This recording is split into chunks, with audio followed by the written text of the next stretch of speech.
లో ఉండి పని ఇప్పటి వరకు అలాంటివి అవుతాయా దీని ద్వారా? నాకు తెలిసి ఈ కార్యక్రమం దానికి సంబంధించింది కాదు.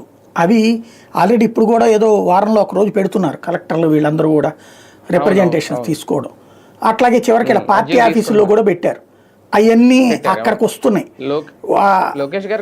అందరూ తీసుకుంటున్నారు. బట్ మొదట్లో ఉన్న వాల్యూ పడిపోయింది, వీళ్ళకే చిరాకేసింది. ఎందుకంటే వస్తున్నాయన్నీ సివిల్ డిస్ప్యూట్స్, లేదంటే కనుక పక్కన ఉన్న వాళ్ళతో క్రిమినల్ గొడవలు, లేకపోతే పోలీసుల మీద నా కేసు తీసే మా మీద కేసు పెట్టారు అన్యాయంగా ఇట్లాంటి అవి నడుస్తుంటే ఏం చేయాలో అర్థం కాదు. ఎందుకంటే వీళ్ళోళ్ళు వేధిస్తుంటారు కాబట్టి ఇక ఆ ఇష్యూ జాగ్రత్తగా పక్కకి తప్పించేస్తున్నారు.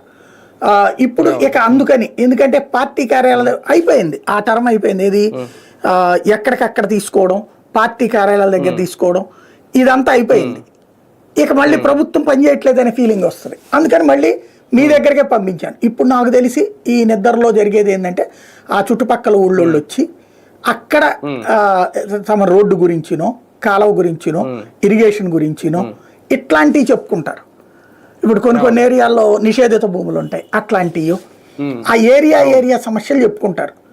వాటికి పరిష్కారాలకు సంబంధించి ఆ కన్సర్న్ ఆఫీసర్లను కూడా అక్కడే ఉండమంటున్నారు కదా ఆ ఇతర డిపార్ట్మెంట్. ఇప్పుడు ఫర్ ఎగ్జాంపుల్ జిల్లా పరిషత్ భూమి ఉంటుంది, పట్టాలు ఇవ్వాల్సిన జిల్లా పరిషత్తు, ఇక్కడ రెవెన్యూ ఎంఆర్ఓని కానీ వీళ్ళని అడిగితే మాకు సంబంధం లేదంటారు.